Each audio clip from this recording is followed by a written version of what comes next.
Hello, welcome back to the Catholic Influence in American History.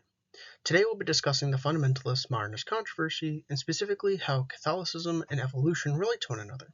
Towards the end, we'll have a brief discussion on James Woodrow and how his beliefs are similar to that of the Catholic Church. So, the main topic here today will be evolution, and specifically how it relates to American Christianity as well. So, there's much controversy between the two. As most of you know, there seems to be a disconnect between the two, described by the Baptist News Global as a conflict between historical science of secularists and historical science of the Bible. The conflict has defined religious relations with science. However, the Evangelical Alliance states that this has not always been the case, and early theologians were also proponents of Darwin's theory of evolution. The main difference appeared with the adoption of the theory of evolution by differing philosophies that caused much of the controversy that we see today. One quote from the Evangelical Alliance is, quote, "Some Christians think belief in evolution undermines the uniqueness of humankind and the reality of evil and the fall. Not so. The Genesis account portrays Adam and Eve as Neolithic farmers. It is perfectly feasible that God bestowed his image on representative Homo sapiens already living in the Near East to generate what John Stott has called Homo divinus, those who first enjoyed personal fellowship with God, but who then fell most terribly from their close walk with God." Got that from Genesis 3:8. "All those who disobey God and trust in their own wisdom in place of God's law reiterate the historical fall in their own being." That's from Ezekiel 28:11-19.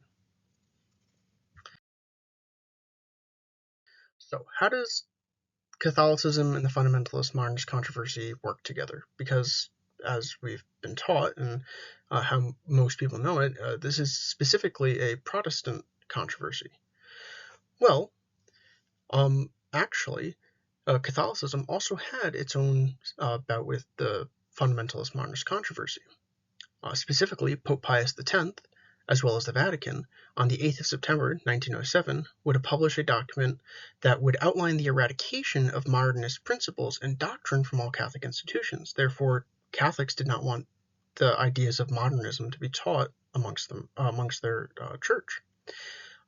However, with this document came a unique exception and clear leaving out of evolution, which was peculiar. The Catholic Church, as it were, during the Fundamentalist-Modernist Controversy, failed to adopt a position in relation to the observance or condemning of the theory of evolution.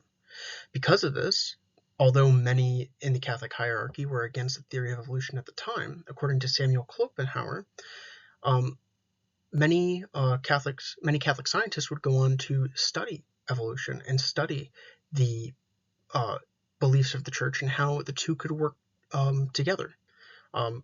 Hence why Pew Research finds that many Catholics have a high acceptance of evolution.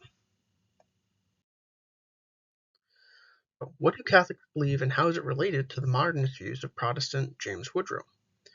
The Catholic teachings on evolution remain open for scientific inquiry, specifically, as Barry Brindle explained, specifically to the body of the individual.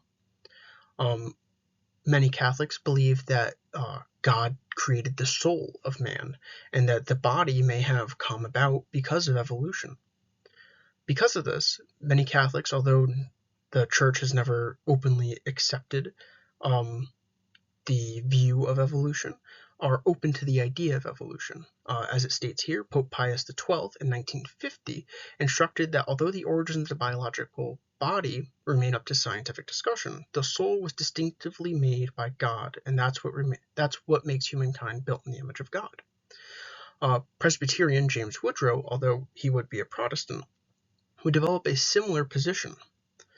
According to Philip Graham, Woodrow would take the position of not knowing whether evolution was true or not, but seeing no reason as to why evolution could not exist as the manner that it was described with God, and with the idea that God created all life. Such a position is explained further by Frank J. Smith, who states that Woodrow, like the Catholic Church, believed that Genesis was vague and allowed for the soul to have been directly created by God, with the body being of natural origin. So where does this leave us? Well, the Fundamentalist-Modernist Controversy, was a very important event for both Christian and American history, and it aided in the shaping of the Christian world as many know it today. Remembered for the effect that it had on Protestant denominations, Catholicism too was affected, and although abolishing most modernist doctrine, left the question of evolution open, which allowed for a scientific explanation of man's origin.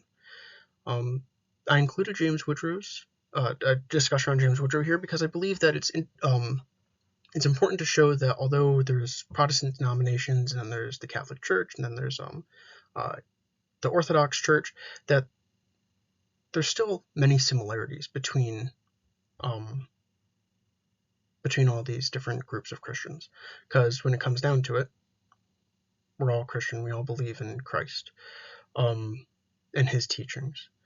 So this was an interesting bit of research I did, and I'm happy that I was able to share it with you all. Here is my bibliography. There are several scholarly journals here, but there's also some interesting news bits and as well as like blogs. So I hope that this was insightful and was enlightening. Have a great day.